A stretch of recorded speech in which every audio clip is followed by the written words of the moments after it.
বাবা নাগসেন। দোপাট করা ধুতি আর full shirt পরা লোকটা ধীর পায়ে উঠে আসছে হাসপাতালের বারান্দায়। 5 মাসে সবাই তাকে চিনে গেছে, এমনকি দূরের ওই লাশ রাখার ঘর, মাতাল, ভবঘুরেরা আর আধভাঙা আকাশমণির গাছ। এই হাসপাতালের 17 নম্বর বেডে তার 8 বছরের ছেলে মরতে বসেছিল। ডাক্তার, নার্স, আশেপাশের সবাই কিভাবে যেন হয়ে উঠল ঈশ্বরের প্রতিনিধি।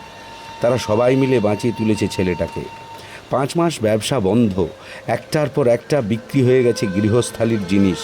মৃত্যুর হাঁ মুখ থেকে ছেলেটা অবশ্য ফিরে এসেছে। সে এখন হাসপাতালের বারান্দায় লাঠি ধরে একটু একটু করে হেঁটে যায় পারাপারের খেয়ার মতো। আজ 34 বছর পর সেই ডাক্তারেরা, সেই নার্সদের কে কোথায় কে জানে। সেই টিনের চালের একতলা হাসপাতাল এখন মাল্টি স্পেশালিটি চিকিৎসা কেন্দ্র হয়ে মাথা তুলছে আকাশে।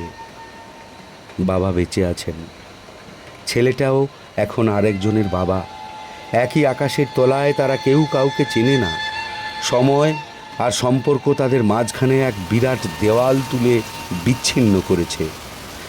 বাবা বেঁচে থেকেও মৃত্যুর মতো একা, ছেলে বেঁচে থেকেও ভালোবাসে সেই লাঠি নিয়েও ভালো করে হাঁটতে না পারার দিনগুলোর কথা। নমস্কার।